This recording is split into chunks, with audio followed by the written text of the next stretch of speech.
And we're live. Baby! Yo, what's up, everybody? Yo, this is the 59th episode of the In Your Face show. And I'm here with my main man, the brother man, the legend, the original G man of hip hop. Take it away, brother. Hey, I'm blessed, man. I'm just glad to be here, man. It's been a long journey, and the journey is still continuing. And God is good, keeping him on everything that I do. Just so people know, the original G-Man of hip hop has a long legacy in the hip hop culture, going all the way back to 1973, naming Awesome. it hip hop in 1975. uh, Being a part of two major hip hop organizations, one being the Sugar Hill family and the other one being Rob Bass and DJ Easy Rock. Hit songs like It Takes Two, Joy and Pain, stuff like that. And with the Sugar Hill family, they had hits like Rappers Delight, Apache, stuff like that. And I use the name G Man because it stands for God's man. The G stands for God. The dash between the G and the M stands for the bridge between God and man. And I keep things in perspective just like that. Awesome. Awesome. So, what is the emphasis on the word hip hop? Where did you get the word hip hop from? Well, back in the early in the late 70s, mid to late 70s, you know, we was popular. My little crew, my little group, we was popular breakdancing, rapping, rhyming, pop locking, ticking, uh, writing in graffiti, beating on walls and tables and chairs and desks, creating our own rhythms and stuff. So we used to go to these things called block parties and backyard jams and basement parties and garage parties and everywhere we went, even on the corners, doing our little segments of all the aspects of the culture, which was entertaining, the people that was in a walking by or standing around or gathering at the events, and we was considered popular. So the older people would throw their right fist in the air and turn their palm out and say, right on, you little brothers is hip." So that's where I got the term hip from. The term hop came from, we was poor inner city kids in New York. We didn't have these little toys that these little spoiled kids got today, what I mean, to get around on. So when the transit police wasn't looking, we used to have to sneak on the trains, and in order to sneak on the train, you had to hop over the turnstiles to go to these cipher meetings, where some of the older heads can talk to us about being better young men in our house and communities without getting offended and wanting to kill them, like these young guys and young women today get offended when you talk to them about little things like the your pants sagging represents being homosexual, and that came from being in prison, and they act like they don't hear you saying that, or it's cool that it doesn't matter, but it's the truth. So that's where the term hip hop came from. Hip because we was popular, and hop because we had to hop over the turnstiles to sneak on the trains when the transit police wasn't looking. Awesome. Awesome. Awesome. So, when it comes to being on stage, right? When it comes to being on stage, what was the most awesome part of being on stage about? What did you feel? It's a feeling the energy that comes back to you, that you give off to the crowd, and the crowd reciprocates it. They embrace it, and then they throw it back your way. That positive, that energy of when you can say ho, and everybody screaming the same thing you're saying. When you say, when I say this, you say that, or whatever, and they say the same thing that you anticipate them saying, or you ask them to say, or if you tell them to scream and they scream, or you just the energy, the positive energy. Right. Right. So let me ask you something. Like, have you? What was there ever a mixed crowd of older folks and young folks, where there's like young folks or just old folks? You talking about now or back then or just in general? Just in general, like Yeah, now you get a mix of all ages because the younger folks are starting to some of them are starting to learn their history about the hip hop culture, and they starting to remember us pioneers, if you will, or not remember us, but find out about us, learn about us, and so you start to see a mixed crowd of different genres, uh, different demographics. So like in some cities, you know, you have a wide Latino crowd, a large Japanese crowd or Chinese crowd, or and I've noticed on my shows that they sell out. It be packed, and it be a whole lot of different ethnicities in the show at my shows, and normally Chinese people don't even deal with us, you know, deal with many other cultures outside of their own, but they embrace me and what I do. I hear them singing some of the songs that I do, and they know word for word, even if they can't speak English, but they know that they Right, know the right, song word for word. right, right. So, is there whenever you went to other countries, right? What was the most exciting country to ever that you went to that embraced you really? The most exciting, it's hard to say because you know I've been to quite a few countries and getting ready to go back to some. They're working on some stuff in Dubai for me right now, and they even got something they working in with the military to do some CSO stuff in Kuwait and different other places, military bases and stuff. And I've been to some countries where it's just it's unbelievable the excitement that is there. Like even like Japan, I think that was kind of the weirdest thing when G-Man went over there, and I realized how big that brand is. When they know they can't speak English, and they literally singing the songs that I'm doing in English, but they can't speak English, but they singing it in English. So when you hear Yeah. Mexicans or Latinos saying, "I don't speak English," but they tell you in English, "I don't speak English." That's kind of a mind-boggling thing to me. Well, you can't speak English, but you're telling me you can't speak English in English. You're lying to me. You know what I mean? Right, right, That's the right, way I right, right, perceive it. You know. right, right, right. So I So hold guess it up. would be Japan. Where that was the because you know over there, like over here, we if we giving a concert over here, you know, you can stand up and scream and yell, and it's acceptable. We enjoy that, right? But Right, in right, right. Japan, they sit there quiet and they're not making. You can hear a pin drop while you performing to your highest level. You giving it to them, and you know you getting it in, and you don't hear nothing. And then all of a sudden, when you stop and it's over, the whole place erupts. It scares the devil out of you because everybody starts screaming and cheering and rooting after you finish performing because they consider it disrespect to make noise and do all that in the middle of your performance. Oh wow, wow, Yeah, that's awesome. So that's hold up. crazy. Yeah, that's wild, man. Like that's a lot of respect right there. Yeah, man. But It's a different culture. hell yeah. But yo, I have a guest for you that want to come on. He wants to have a conversation with you. Hold on. I'm trying to. He's been asking me to come on to come on for a minute now. So Oh, I sent okay. them the link or whatnot. But hopefully he'll get in here. Hopefully he'll find his way in because sometime when you send the link out, uh, that link, some people be like, "Damn, I can't get in there." It'll take a while because if you're not connected to Streamyard, it'll take you a little bit time to get in. But Right. while he's coming in, I'll we're gonna continue the interview. Okay. All right. So so when it comes to the rap game, you know what I mean. Who are your favorite rappers in the game today or ever?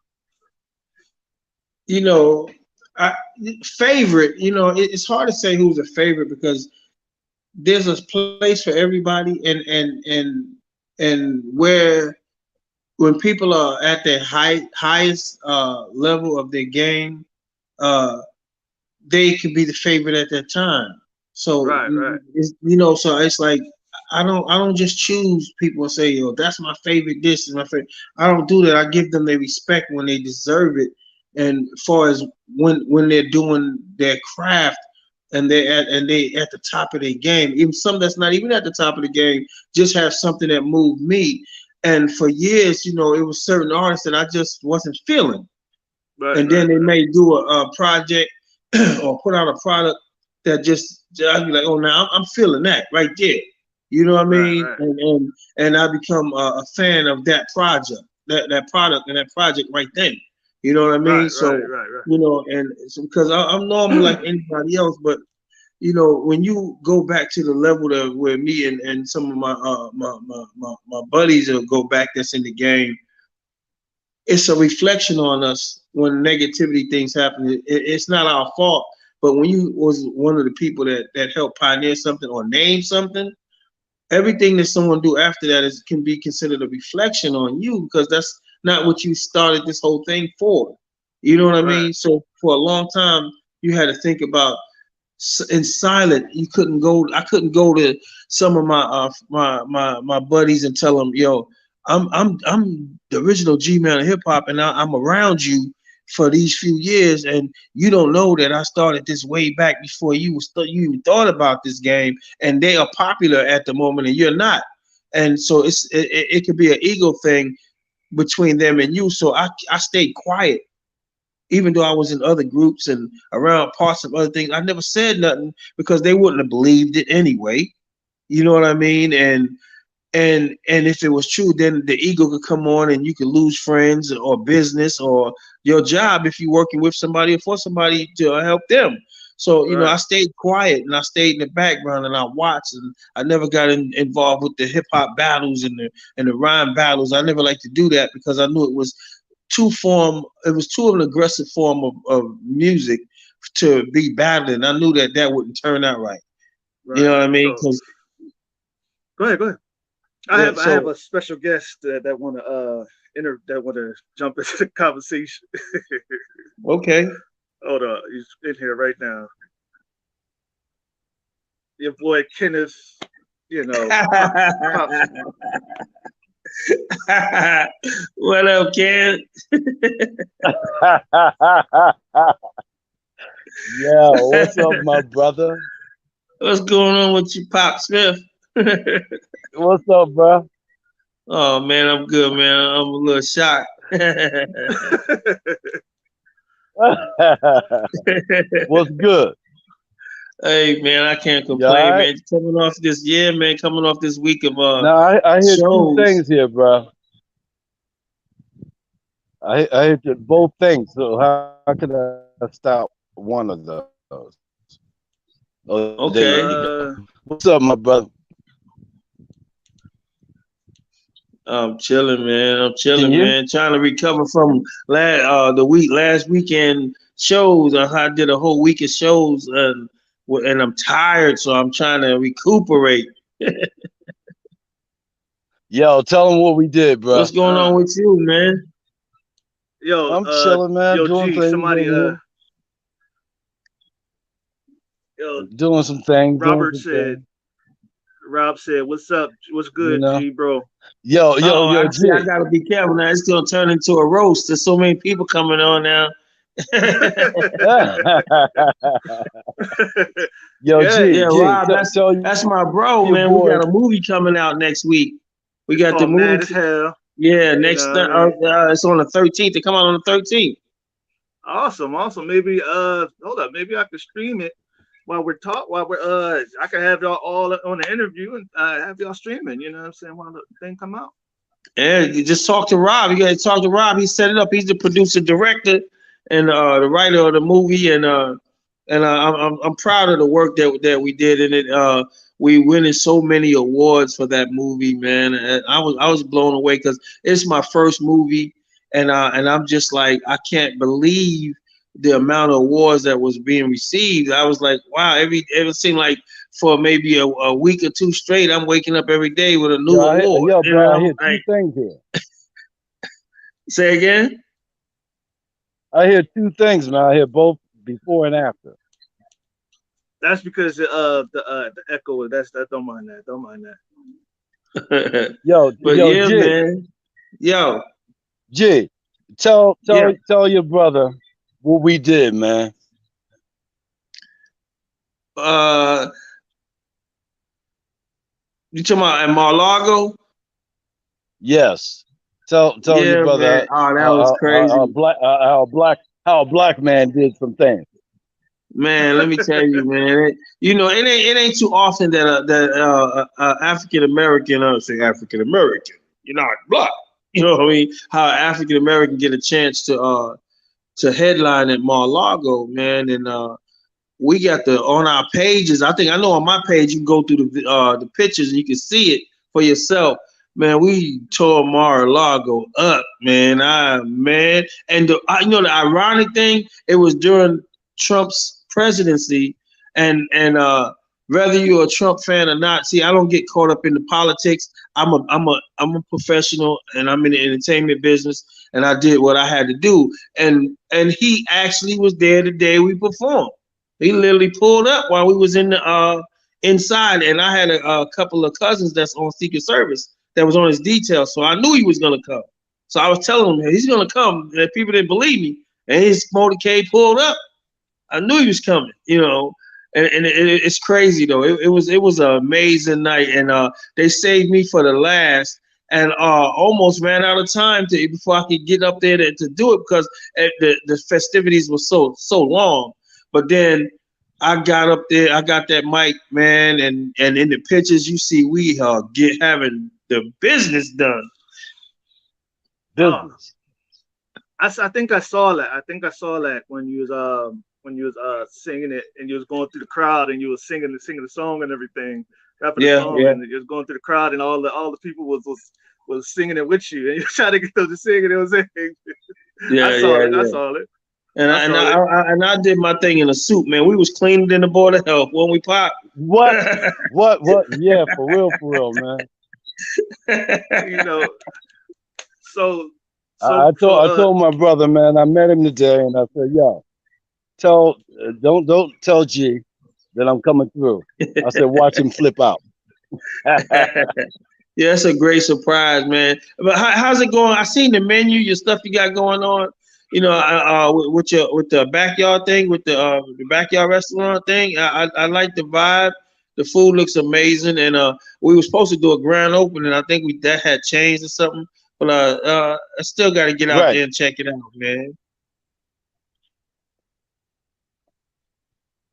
uh, Yeah, yo, check it. Well, I'm doing that. Plus, I'm still promoting some other events. We got a event coming up in October in Allentown, Pennsylvania. Okay, So okay, okay. I'm doing a lot of promotions here and there. Some things for charities, autism, and stuff like that. We got a fashion show, and we got I think about at least 15, 16 independent artists performing as well. Oh, okay. That's what's up. Yeah, awesome. yeah. So I Yeah. just wanted to shock you, man. Keep on doing your thing, bro. You know I love you. Okay, man. I appreciate you, brother. Love you too, bro. All right, bro. Thank you, bro. I'm gonna roll out, and y'all All go right, ahead bro. and do your thing. All right, All no right. problem, no problem, no problem. All right, love, baby. Yeah. One. And Rob, I seen Rob message up there. Tell him I said, "What's up?" That's my bro. You know what I mean? We got a lot of things going on. That movie is going to be awesome. And when y'all see it, I'm playing. My character is named Matt Goldie. I'm running King City. I guess you would call I'm the crime boss. So it would appear. I think things change in the part two where you see why my purpose for doing what I was doing. And I felt and hero or villain to some people's eyes, I lived through the movie. So it makes it good for a part two. You know what I mean? And then also, and I'm going into production in the next few months with a movie called Prism, which is the El Chapo movie. I'm playing a Okay. DEA agent Okay. alongside Ice T and Jesse the Body Ventura, and Johnny Depp is playing El Chapo. Awesome. And then it's some more movies that's coming down the pipe that's being talked about, like maybe Penitentiary 4, with Leon Isaac Kennedy. You know, where he's passing the torch, called "Fight for Freedom," and quite and just a lot of things coming down the pipe. Yesterday, I went into the recording studio, and in 3 hours, I came out with a song that, for some reason, in less than 24 hours, we're being called on Sunday for business deals. You know, people are wanting to do the video. People are saying, we'll support it. We'll finance this. We'll finance that. Oh, what do you need? Oh, you want to get out? You want to put the song out now? Because I'm doing a new concept called resurgence of sound, where we're taking all the old school elements of consciousness and bringing it back to where music has substance in it. You know, you gotta have purpose in life, and that's what the songs that I'll be doing from here out is songs of purpose and Right, right, substance. You know what I mean? right, right, right. So, hold on, hold on. Robert Parham said the song is dope. In dope. Tell him I said thanks, man. You can send that back to him. Tell him I said thanks. Tell him to get in here. He could chime in on. Tell him he's invited to chime in. Hey Rob, you invited to chime in, bro. Come on, if you want to. If you want to come in, let's go. Hold on. Let me get him. Hold on. Let me see what I can do. Post a comment.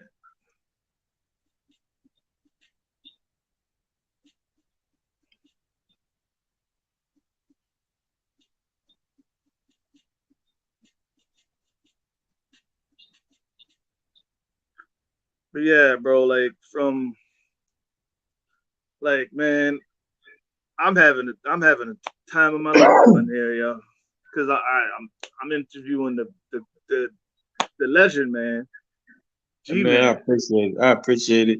You know, You but know, people say I'm a legend and an icon and all that, but God is the legend and icon. You know what I mean? And I yes, always sir. edify Him. When somebody try to big me up, I big God up, because without Him, it wouldn't be no me. And then all the groups that I was a part of, one being, of course, Rob Bass and DJ Easy Rock, and God bless Easy Rock, who's passed on. But I always give props to Rob Bass, because I learned a lot, and I've done a lot, and I accomplished a lot because of the opportunities that was allowed me being a part of that group, and I'll never forget that. You know what I mean? Lewis Banks said, "Hi, my brother. It's a great show.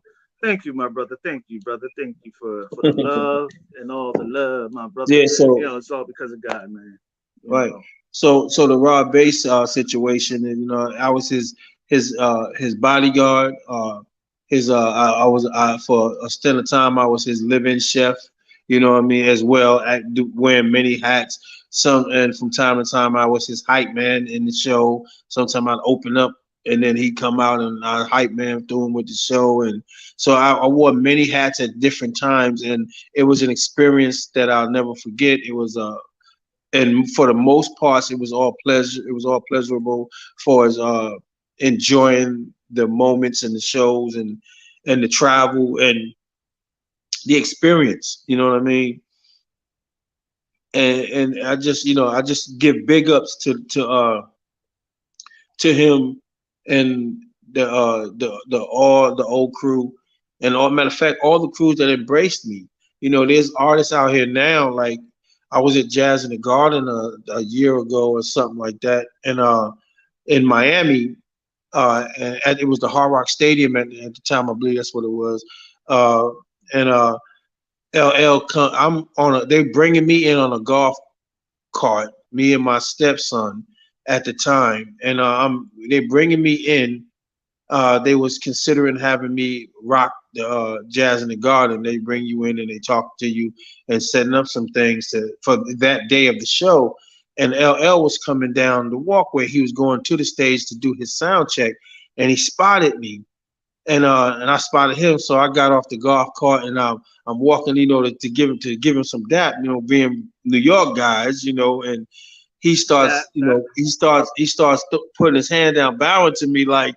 And my son said, "Why is my stepson says, why is he bowing to you?"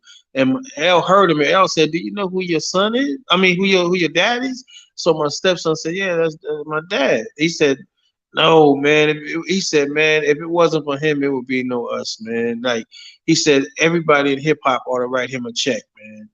And I felt so proud at that moment, not because of the statement that was made, but because of the legacy of the person who said it.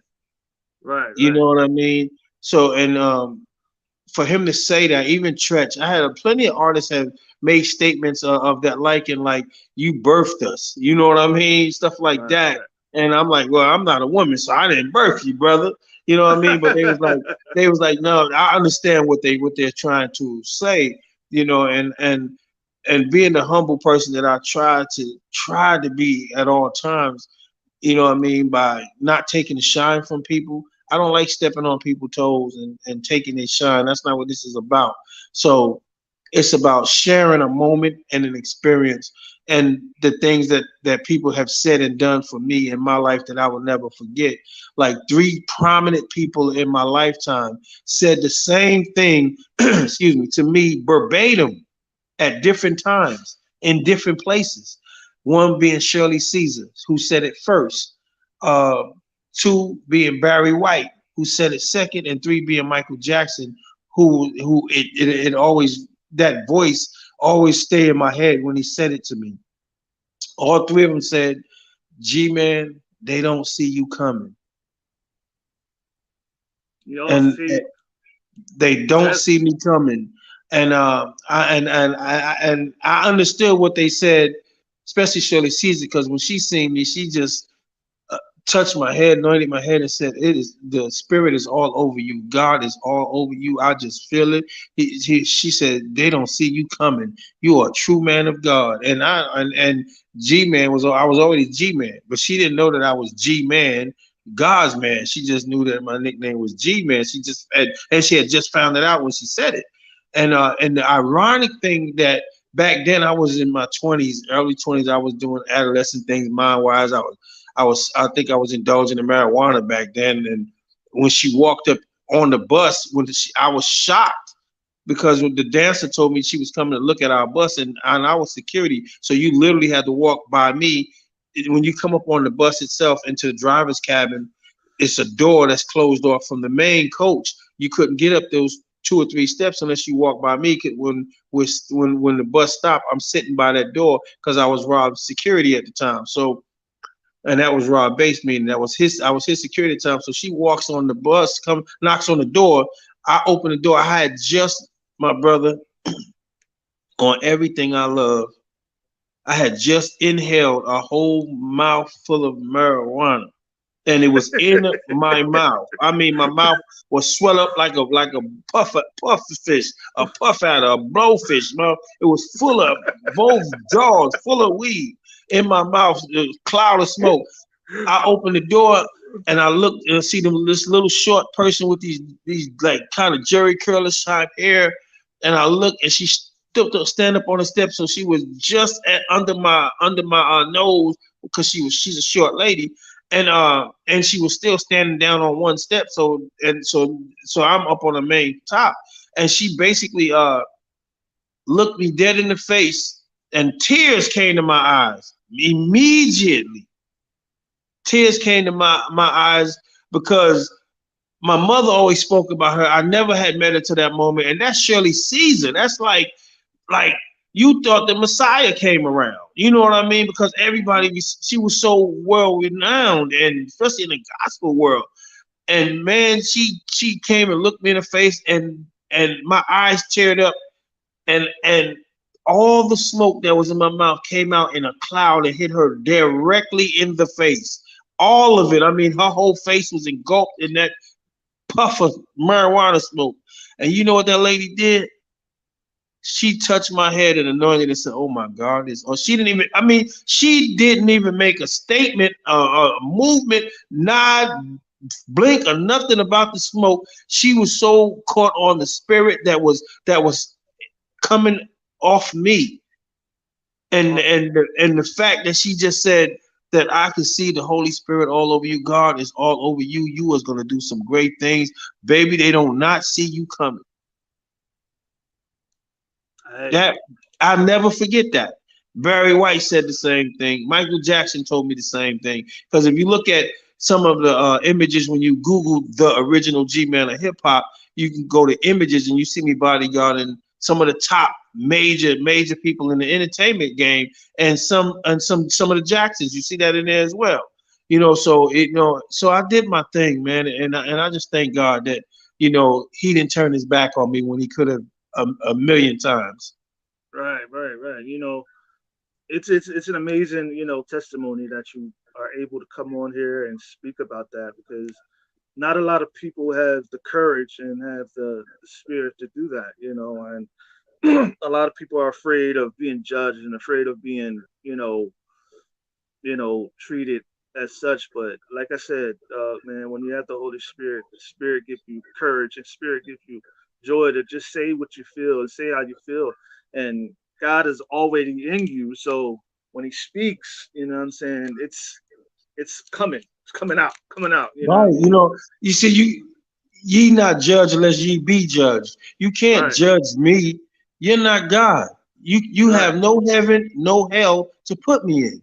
You exactly. as a child, we do childish things, but as we become men and grow up, we put away the childish things. So I've grown and evolved and became who I am now because of who I was then. You know what I Right, mean? I'm not ashamed of nothing I did in the footsteps of growth. right, right, You know what I mean? Because if I hadn't had those experiences and been in those places, I wouldn't have known how to accept and embrace what God is doing for me today. You know what I right, mean? And at the age of 56 years old, that I'm not ashamed to say that I'm doing shows. I'm still performing. I just recorded a brand new song yesterday. You know what I mean? And it's off the chain. And I'm doing movie projects. I'm developing artists. Some of the artists you hear on the radio, some of them have been through my 90-day artist development curriculum, and they're successful. You know what I mean? And that says something that God is not done with you. I had a full blown heart attack this past April, 5 months ago, right? And the main artery to my heart was 100% blocked. That's the widowmaker. I got to the hospital in under 5 minutes. Thanks God. Thank God for my experiences and my training as a bodyguard that I went through all branches of the military to be a close quarters bodyguard, as well, and never been in any branch official. So that means I was in an elite program to be a close quarters bodyguard, and the fact that God had favor on my life and is not done with me yet. So to I have to help build the kingdom, and the resurgence of sound is going to help change the mindset of these young folks that don't understand what these music vibrations are doing to their minds, their bodies, and their souls. So, but hindsight is I had that heart attack. 5 minutes to I got to the hospital in under 5 minutes because it ain't far from my home, and then in under an hour I had two stents put in my heart. I was up that night and back home by morning doing the back to work, doing and that's unheard of. You have a heart attack, most people is in the hospital for weeks. Some of them, some don't make it for less, and I'm able to be up the next day still handling my business and doing. That's unheard of. So that means that God is definitely there in my life, and the stuff that people like Shirley Caesar and them said goes to say it. They don't see you coming because God said you never know when He's going to show up and show out. So if He showed up and showed out for me, and I'm still here. and that's amazing because, man, people don't understand. People don't know the testimony until they get to know you. You know what I'm saying? And once you start speaking, that's when God starts showing up. You know what I mean? Yeah, You man. take one step, you take another. You know what And I'm you know saying? something else that's amazing?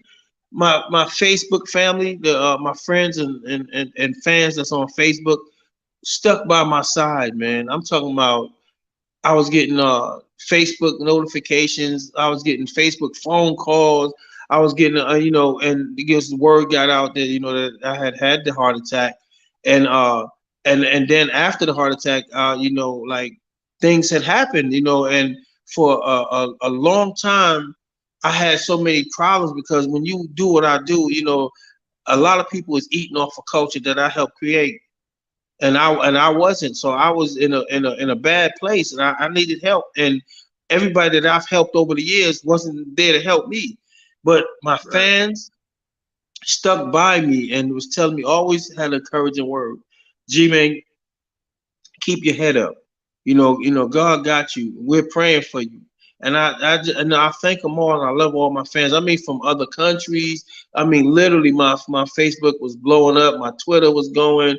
My everything. People was reaching out to me through emails, and it just coming through, and people was like, even got word that I was having a hard time to keep the home, and they was there for me, and they was like, we can't do much to help you, G-Man, but we're here for you, and you right people out there should be supporting you, and making sure that you doing well, but you know how the enemy is, to all these type of things that people are saying. And I embraced it, and I told them, I'm not mad at nobody.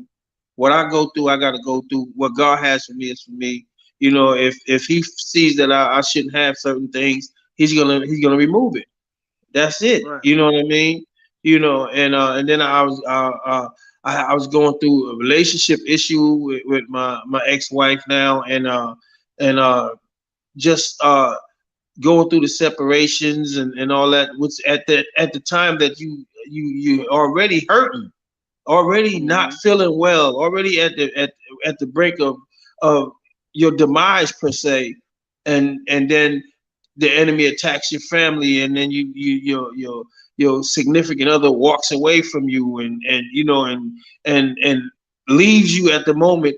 But prior to that, when you on top, everybody is there, and you helping and you loving and you taking care of everybody, and they forget about all the good stuff. They just want to want what they want when they want it, and it doesn't matter about you. So you have to learn to, at that time, God, to lean on God, and that's what He wants, because we have a selfish God. He wants you to make it all about Him, and that's what I did. Even in my times of being homeless, living on a sleeping on a bench in Sarasota, those things, those memories, they stay in my mind. And in the rain, in the daytime or early in the evening, I'm making other people look good, going to their parties and their events and their clubs, and making them have a good time. And people didn't want to pay me my worth or my value, and I'm sitting there on the bench, and at that moment, I'm looking at my bags, and I'm looking across my life, and then I just say, and the bench I'm sitting on, so people will know, was right there in Sarasota, down on the waterfront, where the sailor is kissing the young lady that's dressed in a nurse's outfit. Them two benches sitting directly in front of that. I was sitting right there for a couple of nights, man, in drizzle with nothing, and here I am, supposedly the legend and icon. So I understand how God stripped everything from you to your bare essence, so that He can build you up with a strong foundation, and you can give it all to Him. You know what I Sure. mean? Yes, And that's sir. what happened. So I give it all to God now, and although I'm the way I'm at right now, mentally wise, I'm much stronger. You know what I mean? I'm much wiser. You know, this world is so big. The house can be so big, but it's still, and with so many people in the world, it can still be a lonely, lonely place. Hmm.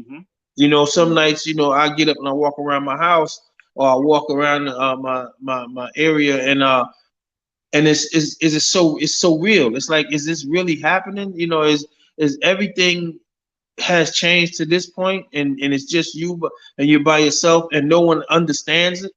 You know what I'm saying? Hmm. It's like you living in a twilight zone. You know what I'm Right. saying? Right. You Right. know, Right. you're the Right. only person in the entire world. You know what I mean? It's just you and God.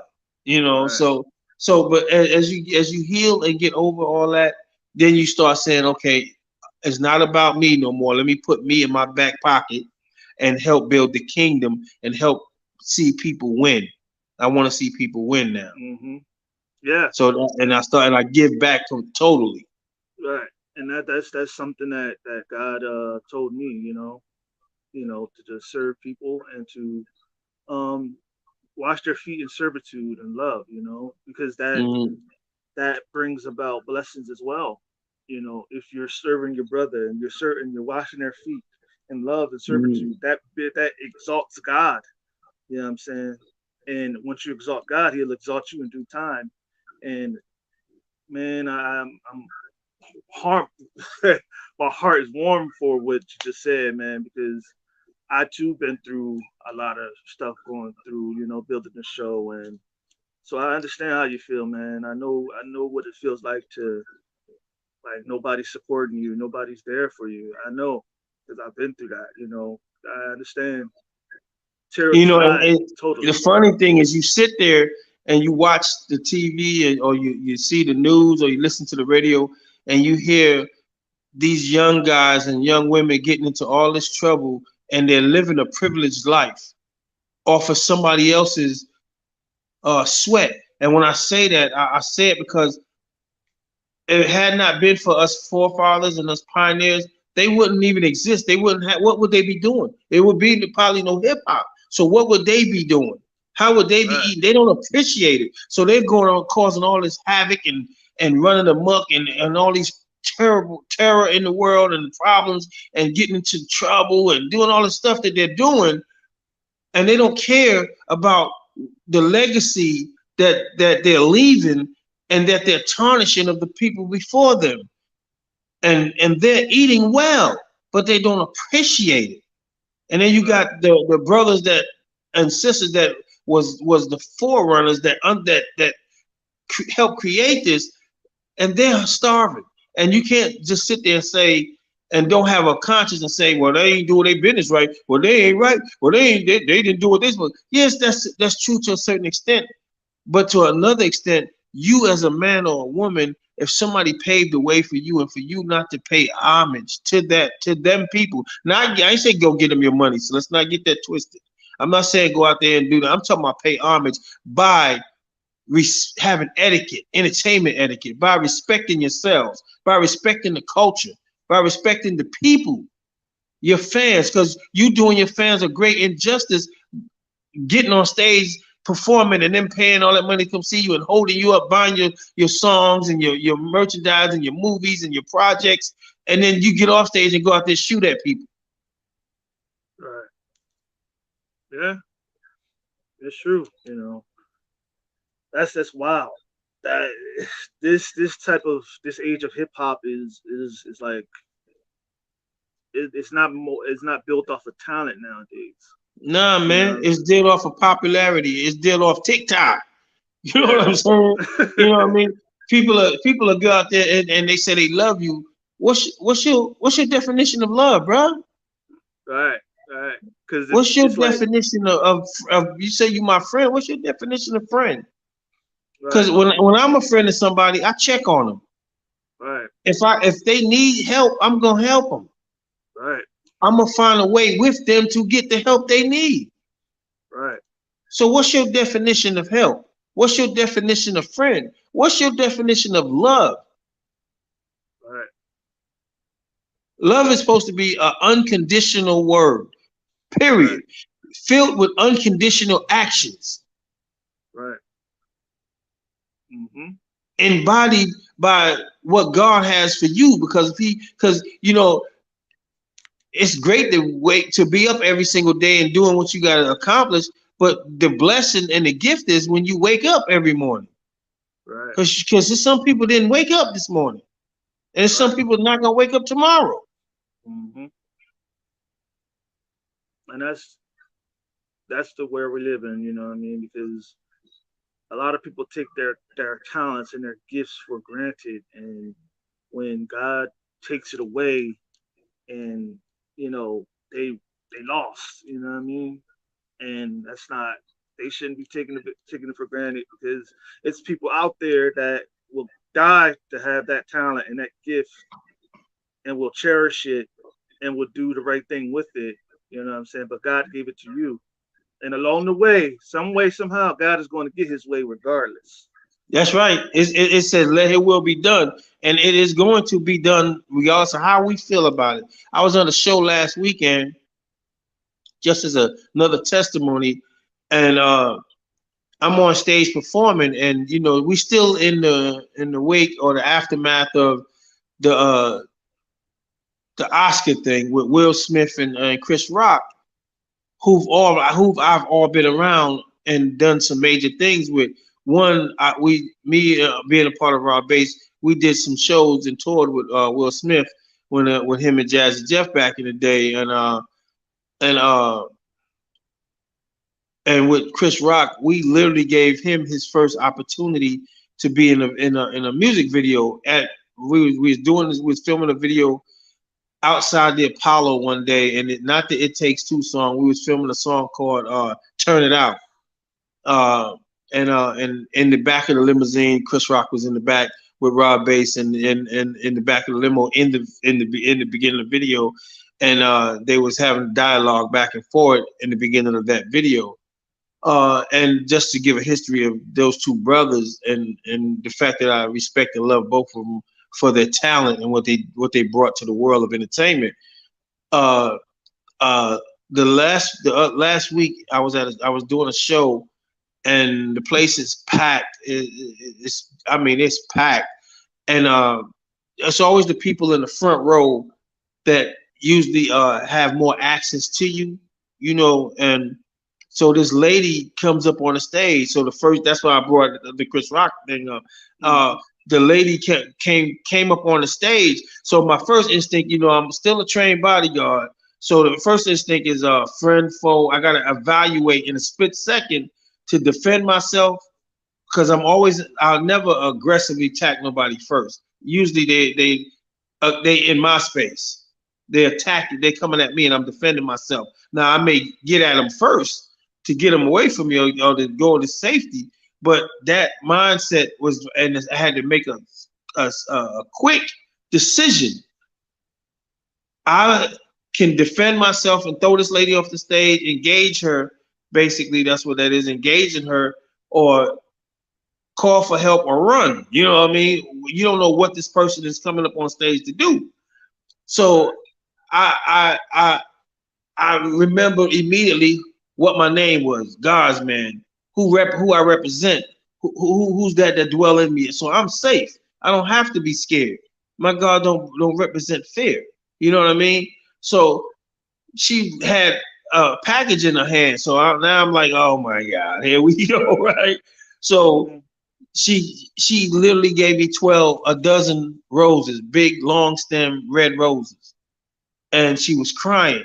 So now the instinct came into me right then: protect her. What you crying for? She was like, on her phone, she had her husband on the phone who was in the house, and her two sons came up after her. So I told the security people, just back off, and I stopped. The show stopped, and we gonna have a conversation, because I'm gonna figure out what's going on. So this music stopped. I had the DJ stop the music, and I talked to her, and I asked her, what's going on. So everybody is in there shock right now. And I'm like, she's like, you don't know what you mean to me, and my husband just woke up out of a coma. And for the last 2 or 3 weeks, something like, she said, she's mentioned weeks, and I'm not sure how many weeks she said. She said we was playing your voice on a song, and he woke up, and he's on the phone with the trachea in his throat. And his two sons are on stage now, and it's a Caucasian lady, and I got the roses in my hand, and I look at her phone, and I hold it up to the crowd, and he's on the phone, and he's pumping his fists in the air, because he's jamming, but he still got tubes in his throat, and he woke up out of a coma, and the first thing they could think about is come to a concert with me, at my concert where I'm performing at, to thank me for helping him get through that tough time, and him waking up and getting their family through that. So the audience starts, you can see them crying. The women are crying in the audience. The people on the side of the stage is crying. People is holding their face and like, oh my God, and just in this emotional roller coaster. I'm standing there watching everybody because it's so real to me. You know what I mean? And I said something, and every time I do a show, I stop the show at a certain point and I pray over the crowd, and I cover the crowd every single show before I come off stage. and do the highlight song of the show of the evening. And so I take the moment to pray for the crowd, and everyone is in tears. I mean, not everyone. A lot of people is in tears. Mainly the women. The first front 3 or 4 rows are just wailing and holding their face and their mouth with tears coming down. And I'm watching all of this. The side people on the side of the stage is crying. I'm looking at over at the engineers on the other side by the soundboard, and they're looking in awe, like shocked. It was so emotional.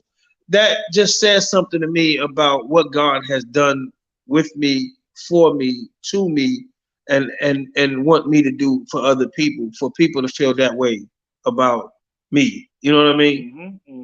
And I just had to share that because I feel some young artists that are out there that may watch this or may get to see this and don't realize who, what, who, and what they represent with the opportunity that God has allowed them and the privilege that they have on their life, that they could be doing more to help people other than getting so caught into themselves.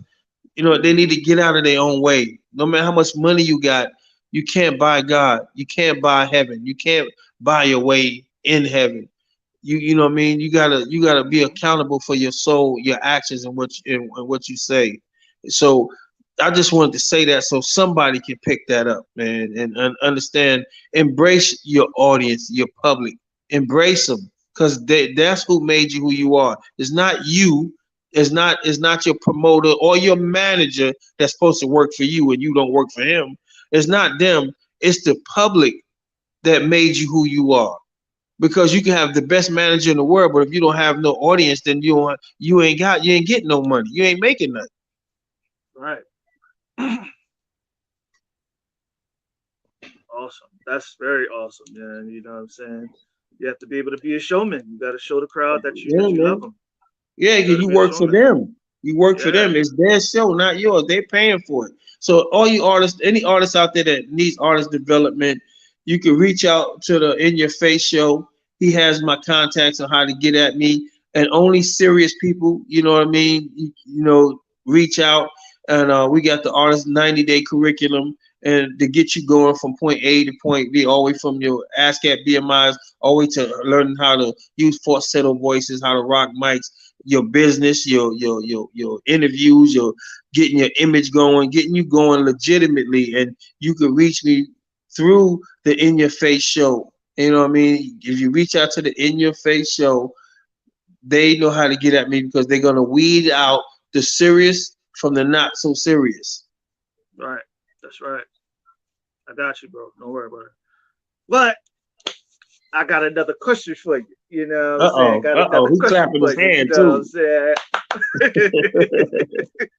I got you another question. You know what I'm saying? So, who are the people? Who are the celebrities that you've secured? That you was a security of? I know you secured Rob Bass, Michael Jackson. Who was the others? Ah man, I've done security. I was on the Bobby Brown tour, the King of Stage tour up there. I did Vivica Fox, and if you Google the original G-Man of hip hop, you can go to images and you see me bodyguarding people. I've done Casey and JoJo. I've done oh my goodness, Morris Chestnut, Keith Urban. I've done uh, Dr. Ruth Westheimer. Even that's how deep it goes. Uh, Muhammad Ali. I've done so many people. I mean, Reggie Wayne from the Indianapolis Colts. I've done security for so many people, man, and some that may slip my mind, and I can go on and on. B5, uh, everybody, 112. I mean, and some of these are spot dates where they fly me in because I was a floater. When you want that elite security, and the artists sometimes don't even know you there to protect them. They'll fly me in and I'll protect them. We done Gucci Mane, Jeezy, and we Rick Ross, the list goes on and on, man. I could be here for weeks saying people, Gerald Levert, my man, just the list goes on and on, man. It's just Right, so right. many people, what I mean, that I've came in contact in during my journey, man. It's just that, you know, I mean, it's crazy. Even from Sherelle Alexander O'Neal, just it's crazy. It was crazy. Yeah, You know what I mean? Kelly yeah. Price, just Oh I've man. done my thing, man, and I'm just so blessed, man. And to be able to go from performing and then protecting, and then after protecting and performing, go in that kitchen because I'm a chef too with a culinary degree and cook up for you as well. So I just thank God, man. Hell yeah, man. Shit, I could cook myself, you know what I'm saying? Cook up a Oh, goddamn, you know what I'm saying? I may not could cook a turkey and everything, a ham, but I could cook some breakfast or something, you he know, said you can't cook a some turkey and grilling. ham, bro. You warming up. You ain't cooking. You warming up stuff. Hey, it should happen, it should happen, you know what I mean? Yeah. But nah, But you can ask yo, Rob though. I had when I went up there to shoot the movie, it was like during the height of the pandemic, so we had to keep pushing the dates back. So I ended up staying out there in California for a few months, and man, I shot a few episodes of my cooking show out there with me and Rob did out there, and Rob would tell you, boy, I was cooking up a storm, boy. We used to have people come over and people eating, and I mean, and my signature smoothie shake, the G smoothie. Oh man, I get it in, man. Oh man, hell it's a yeah. beast in the kitchen. So let me ask you something, man. Like, what was it like being around, B Brown? Like, I gotta ask that personally. You know what I'm saying? What was it like? You know, Bobby. See, people have a perception of who they want you to be and how they want you to be. See, Bobby was a free spirit. You know what I mean? By the way, Bobby, if you get to watch this, I want my VHS tape back, all of my tapes back, the Chinese Connection, Sister Theory, Three the Hard Way, Into the Dragon, all those old, I want them all back. He came on my hour tour bus and borrowed them, and I never got them back. So, but long story short, with all the jokes aside, it was fun. You know what I mean? I seen some of the ups and some of the downs. And I happen to be around some stuff I won't speak on, and some stuff that I will speak on. Only the good stuff. Reasoning why is because it's the news and the media is all about negative energy. Everything you see on there is negative. So Right, I'm not gonna add to negative vibes. I'm gonna add right. to the positive stuff. It was fun being around somebody who wasn't afraid to express themselves, who was in Hmm. tune with themselves, knew that they was a leader and a front man, while everybody wanted them to be a follower and a back man. Bobby Brown was not a back man. He just wasn't. And I think if they had embraced who he was, he wouldn't have had all the turmoil that he had, because it was always fighting against something and people and the moves people was trying to force on him. And if you don't have that fight, then you don't have to make the mistakes that you made because you were so hard. And people want to prove that they grown. You know how your kids always say, "I can't wait till I'm 21," and then they always say, "Well, I'm grown now." People have this thing about proving that they're not grown and they cannot be controlled. That they don't realize that they're the one who's actually causing the problems. Right, right, right, right. True that, true that, true that. Like what I always wondered is that, like, why was they always, attacking him and always trying to inflict, like always trying to put him down, and blamed him for Whitney, blamed him for all of the downfalls of the new edition, and but Well, I think I just said it. I said it in so many ways, right? Before just now, I said basically, he was a free spirit. He wanted to do his own thing, and that's what they should have embraced. And the BBD thing and all the way they broke off and did solo stuff and all that. It's okay to be a group and to be a family, but it's also okay to be an individual. Right, right. And people didn't want individualism in groups in a team. That's why they always say there's no I and we, there's no I and team and all that. But everything don't have to be a team. Not Right, everything. We can be stronger as a team with five fingers balled up to make a fist. We can be strong like that. But when God has put you in a position of your accountability, ain't gonna be no team. right. It's going to be you and him. Right. When you get in that box and go on the ground, ain't gonna be a team. It's going to be you and him. You see what I'm saying? So so Hmm. and I'm not saying that to be for mean or anything, but sometimes you have to be selfish. Sometimes you have to be selfish. Even the people that fought against him was being selfish because they wanted their way. Right, right, And then he obviously proved them wrong because he was successful as a solo person. right. You When know, he he, got married to Whitney, people think that he was the one that introduced all the negative things that I'm not going to speak about in her life, when in actuality, it was the other way around in some cases. hey, he said it. You know what I'm saying? Hey, You know what I they ain't mean? here for me this time. Because everybody has the perception. Perception is what you think something should be. See, your mouth tell me who you want to be, but your actions tell me who you are. So if you watch people's mouth and they sitting there and they telling you things and telling you, watch their actions though. Right. You know, I've always wondered, when it comes to being a star, why is it so much pressure on you? You put the pressure on you. You Right, put the pressure on you. You put the pressure on you. The only pressure that there is really you. Because, like for instance, you if you let out information about you that you don't want out there, the operative term of that is you let out information that you don't want out there. right, Relationships. The common denominator in all your past relationships that didn't work, and your failed marriages that didn't work, and your pretend ships and all that stuff that didn't happen and didn't work out. What's the common denominator in all of that? right, You. right. That's true, that, true, that. So if it start with you and end with you, everybody can't be wrong. All your failed relationships, you're gonna say every single person that you dated in your life, from all the different walks of life, everybody was wrong, but you wasn't. Right. You got to That admit to don't even something. make sense, man.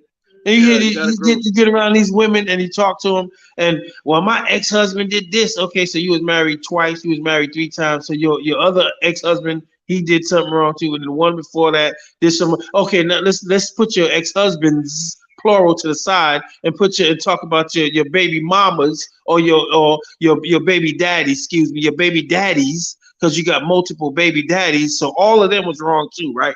Everybody was wrong but you. Right. True that, true that, true that. You know what I mean? Gotta take the good with the bad. You know what I mean? I Yeah, no, understand. you just gotta admit that your ass was wrong sometime. Yeah, You yeah. know what I mean? Sometimes, yeah, you gotta admit that. You know what I'm saying? Because if you don't admit it, you won't grow. You won't grow from what you've Nah. been, what you've See, done. like most people, when you break up with somebody or somebody breaks up with you, they really want you to fail. They act like they don't. They don't want you to be with nobody else. They don't want nobody else to be with you because they're trying to throw salt and shade all over you. So they disgruntled. They don't want you to be successful. So they hoping you fail. Hmm. So, but hindsight is, I've noticed that I've grown when was by myself. I've grown. I've grown. I've gained more. I've had more. And besides, instead of getting 30 different sandwiches and plates of food, I only had to get one sandwich for me. So I saved a hell of a lot of money. True, You true. understand? You see what I'm saying? Uh huh. Because I the people understand. that you get in these relationships with, especially when you're from a male, we're speaking from the male perspective now, you always got to spend. You always got to do. You always got to go. You always got to give. You always got to get. You always. But in their hindsight, they not gonna do it. most of their conversations in the beginning starts with, I'm not gonna do this, I'm not gonna do that, I'm not gonna do that, I wasn't appreciated for that, so I'm not gonna do this, I'm not gonna. They telling you that. Right. True that. True that. Yeah. Yeah. You ain't Because they lying. damaged goods and they have not healed. So you end up losing in that relationship because they brought the baggage from their past relationships into this relationship. Right. Amen, my brother. You know, and you go from being, oh, that's my boo. They get all booed up. That's my boo. That's my baby. That's my honey. That's my baby daddy. That's my baby father. That's that N word. That's that mother. That's that. You go that N word. You start becoming all the, everything else. When you was together, they want to build you up sometimes because some of them cuss you out while they with you. Sometimes they build you up, but then when you leave, you all these negative things. So what's about the reflection that says about you? Because you the person that chose them. Right. Right. That's the truth. I think that when it comes to relationships, a lot of people don't have the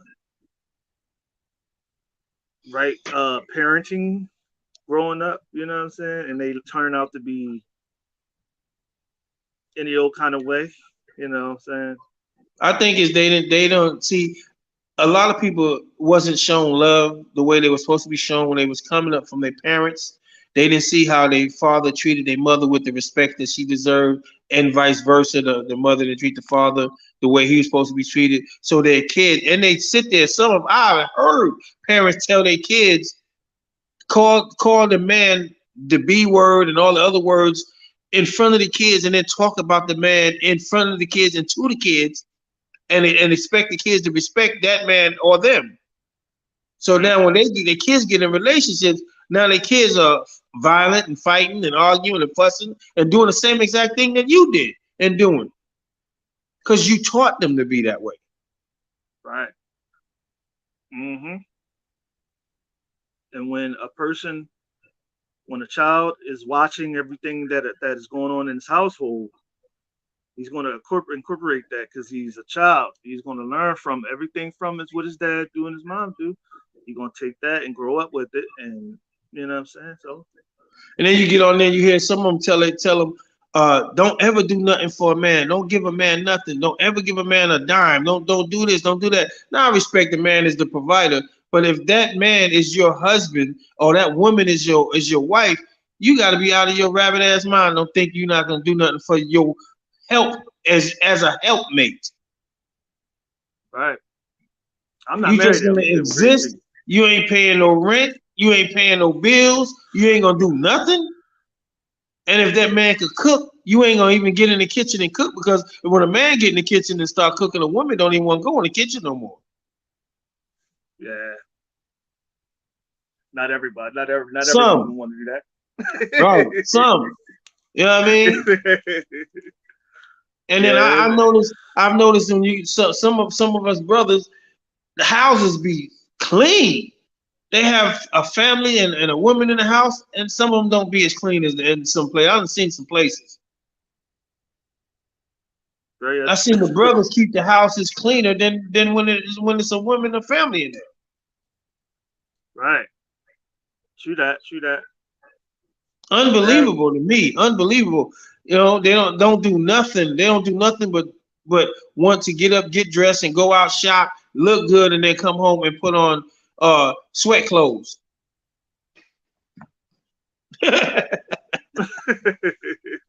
That's true, bro. Like, look, man. That's true, man. See, not a lot of people was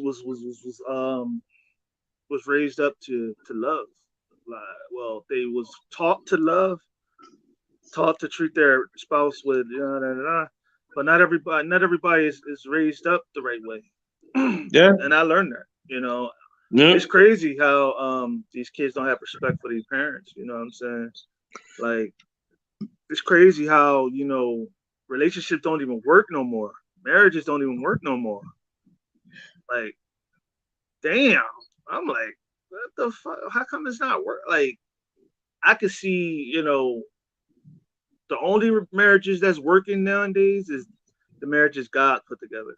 You know, That's right. And and and you and know. and I'm gonna be honest. I've seen the ones that I've seen. I was just talking to a friend I think a few days ago about the same thing. I was saying I've seen people that met and fell in love or met and got married quick that's been married now for 50, 40, 50, 30 years than the ones that been together in a relationship talking about we got to get to know each other. And they've been getting to know each other for 10 years. Ain't married, ain't engaged, nothing. Just existing together. Exactly. You know, it's crazy. Like dating is hard nowadays, man, because you have people that's like, well, let's get together, let's get to know each other. But wasn't we talking? Wasn't we just getting to know each other then? Can we like take the next step? Like, I Yeah. get it. You know, I mean, to be honest with you, I don't get dating like that no more. I just don't get it. It's very difficult. It's like everybody wants to be, everybody wants to bring their baggage. You know, everybody wants to heal their damn self, and people don't need to understand you cannot heal yourself. You know what I'm saying? You can't. Right, you're not a doctor. You're not a PhD. See, I got my Exactly. bachelor's in psychology, and I understand how the mind operates to a certain extent. A little, at least I know a little something. And through counseling ain't just because you're sitting between somebody with glasses on and in a white coat or in a little office on a small couch. Counseling can be accepting your faults and growing from them. Right. Counseling can be talking to your friends who not. I ain't talking about if you married, talk to somebody that's single or somebody that just got out of a relationship and is in a bad mindset and all they doing is dogging men or women out. That's not counseling. That's That's look basically that's looking for somebody for agreement in what hmm you're going through. You know what I that's mean? basically So for you know. I think that you gotta learn to give and learn to take and learn to talk, but how to listen. And when you listen is one thing, but hearing is important because when you hear something, it's a sound that a noise that can be made, and you hear it. But listening meaning when I hear something, I could determine if it's good for me or bad for me. hmm I could get something out of it. hmm you know so in today's market of see dating, I don't date, man. I refuse to do that to me. I just think that if you meet somebody and y'all have a connection, just kick it, hang out, start doing things together. I'm not gonna date you because that's too cliche, and it puts too much expectations on things. Right. You see what I'm hmm saying? Right. People have higher expectations of others than they have of themselves.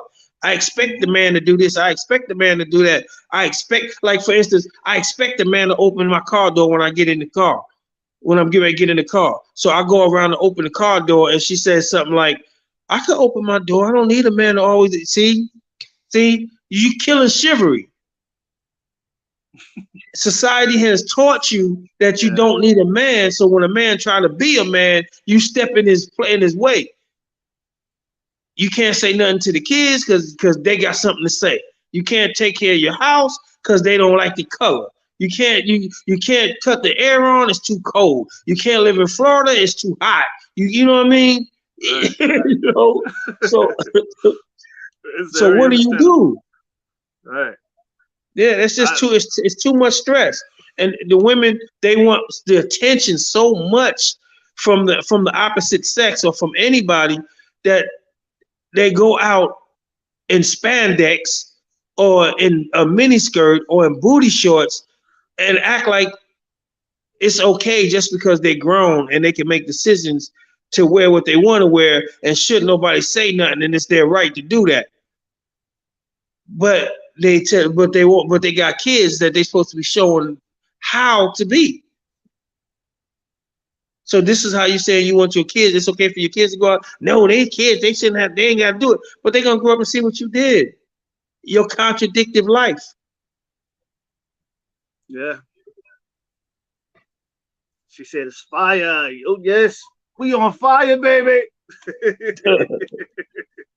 But nah, though, like Who I is that? that's wonderfully made battle. Wonderfully made battle. Her name is Big Ups G Man. Oh, Big okay, Ups G okay, Man. okay, okay. Hey People man, trying to call me right now. I can't answer. I Go told ahead. you we we blowing this motherfucker up. Yeah, I mean, showing You the know. world what two men of God can do. You ain't got to be in the streets to make some noise. You know what I'm Right, saying? right, right. I You want, know I what I want to talk mean? about. I want to talk about this for a second. Uh, DCG. Uh, that's Daylise. That's That. hold up. That's Daylise. Yeah, that's his Daylise. Yeah, amen. Oh I yeah. had Well, I trouble didn't know logging that's in. that. That's what I'm talking about. That's the singer on the song. Yeah, yeah, Daylise. Yeah, yes, It's yes, ma'am. Daylise and Conscious, and of course me. And the song is entitled that's crazy. Get it together. Get it And it's together. and yes, and she's so dynamic as a singer, man. I mean, I'm not gonna disrespect no other singers, but the girl can blow. And in the song, I strategically told her, we don't need you to sing a whole bunch of stuff. I just want them to hear your tones and how you hit notes so that they know that they ain't messing with you from the gate. You know what I mean? We don't want to be disrespectful to nobody, but we want to let them know that it's some real singing getting ready to come on in the near future. Some real voices, some real vocals is getting ready to hit the airways. The resurgence of sound is back, baby. You damn right. And you know it's crazy too? You know what's crazy too? Watch out, Mary J. Blige. Here she comes. See, I ain't want to say that. That's my people's. I can't say certain things, on air like that. That's my people's, and Mary is a legend, and she's known as the queen of hip hop. You know what I mean? But I need to put everybody that holds a microphone that sings on notice. There's a new sound getting ready to come forth that is anointed and it's going to be shared abundantly. You damn right. You sure is right. I'm talking about for a change, someone is going to be singing that gives you goosebumps. Oh, and that song I listened to gave me goosebumps, made me cry, almost goddamn shit. Shit. That's funny thing because people was calling me today about some business deal, and like I said, we did that song 24 hours ago and finished it. And we let a few people take it, listen to it for promotion and marketing standpoint, and getting the ear to listen to hear what they think. And everyone told me they got goosebumps. Hell yeah. Everybody told me they got goosebumps. Hell yeah. See that song, it's a melody from the spirit. And if you don't have if you don't have the spirit, you're not gonna feel it. You're gonna see I'm a type I can read music and I can read it with my spirit, you know what I'm saying? And I could feel the beat, you know what I'm saying? I could feel the tones and it's so amazing, man. It's so amazing.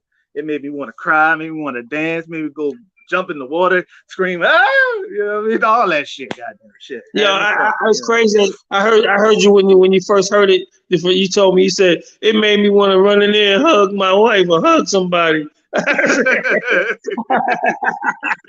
Yeah, that shit it made me want to hug my mama, girl. Shit.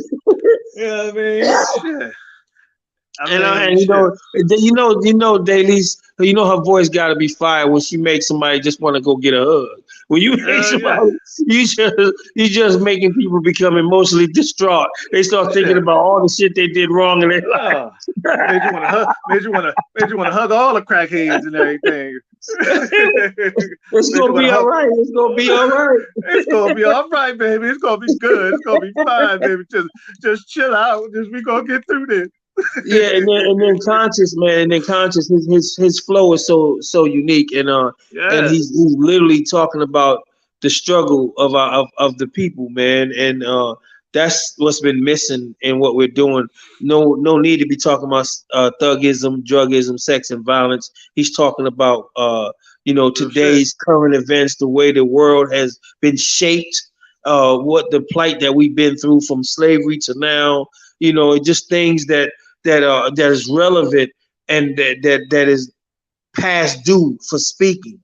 And of course you got the OG on there, and meaning myself, and I'm just sprinkling it just a little bit, you know what I mean, and to let them know that this is worthy of street cred. This is Hey, worthy of listening to it. If you hear the hey, song one time, you're gonna listen to it more than you gonna keep wanting yeah. to hear that song. I want to tell the crowd, ain't no fun if the OG can't have none. All You know right, what you're I'm right. saying? Right. And I'm here to tell y'all the song is addictive like crack. It's a crack song. It's gonna You make you damn listen to right. it and you're gonna get addicted. You're gonna want to hear it You go, again.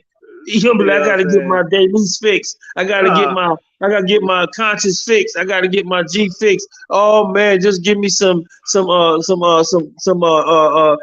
get it together. DCG. Give me some DCG. I need Uh, some of that DCG. You got some of that DCG? It's calling me, got man. you got to get some, get it together, baby. Get it together. Shit. Yeah, yeah, yeah, You know yeah. what? You know what? See, because you made me want to have them on next week. If y'all want to, if you want to come on to the In Your Face show next week, let me know. Inbox me, love. Inbox me. Inbox me. Inbox me. I got I you. Got got you. him. Got We're gonna set up something, and we're gonna come in this week here coming and bring them in like somewhere around Wednesday or Thursday. We're gonna set it up for us so they can come on and the world can get to hear DCG for the first time live. All together and get us all on there together. But it's gonna be mainly about them too. I'm just coming on because G is the end, is the last part of the joint. So just to support, but it'd be to introduce conscious and dailies to the world. You know what I mean? That's what we'll be doing. We'll be doing a bunch of interviews so people can start seeing the faces and that's going with that dynamic sound and that devastating rhyme perspective. So next week, Wednesday or Thursday, we'll set it up after we get off air, and I'll give you a call tomorrow and we set that up. You know what I mean? you. Hell yeah. Hell yeah. Hell yeah. You know what? Um, if y'all really love the content, I need y'all to smash that like, and I need y'all to subscribe, baby. Because when we grow, we all going to grow together. Because like I said, and like we all said, everybody deserves a piece of the pie. If you really love the content, like, subscribe, and peace and hair grease and all the love. You damn right. So, hey brother, I had to put that swag on it. You know what I'm saying? Gotta have a swag. I got to give you that grind. That push back, Yeah, yeah. give you that love back. You know what I'm saying? Yeah, I'm But getting right I'm now, getting these messages coming through. DJ Famous just got on and said the song is dope. I'm getting it. I mean, they coming from everywhere. Rob said it's dope. I'm getting calls. The people is calling through. Jim Chong, that's my Chinese connection out in California, said the song is dope and he can't wait to start pushing it and promoting it. So and it's only 24 hours. So and DJ Big Lip from 99 Jams. I think that's what it is. Yeah, here in Miami. He's listening to it now, and so I think we're gonna have some problems jumping off here soon with the song, man. tell her, hey, hey, tell them to chime in. You know what I'm saying? Let's come chime Yeah. in. Let's do this damn thing. You know what I'm saying? Let's have some I think fun. what I do is I talk to them, and then maybe when we do the interview, when we got DCG, all of us on there together next week. This week, Wednesday or Thursday, I'll send out a blast to them and tell them, if they want to chime in, call in, and we'll do something we'll set up something Hell yeah, hell so yeah. so it makes sense. I'm trying to get this, the show on the map because everybody needs to get a piece of the In Your Face show, man. I'm telling you, once I get out in that fucking limelight, brother, the spotlight, 'cause I always shine when the spotlight is on, baby. You know what that is. I got to get it. Got to get a taste of it. You know what I'm saying? Yeah, I'm itching for it. I'm itching for it. You know, but nah. Um, hey man, you got anything else to speak to the people? You know what I'm Nah, saying? man, I'm good, man. It's been a pleasure, man. I gotta get off here and answer back some of these business phone messages and calls that I've been blocking since we've been on the air. But it's been a pleasure, man. Real talk. I appreciate you, my brother, and much success to you. But You know what I thank you, mean? brother. Hey, wonderfully made battle. Add me, love, add me. We could talk. We could talk. Yeah. Let me take us out here. Thank y'all for the love and all the greatness coming my way, in our way. You know what I'm saying. Um, thank y'all for tuning in to the In Your Face show, and it's all love, baby. Thank y'all. Peace. Deuces.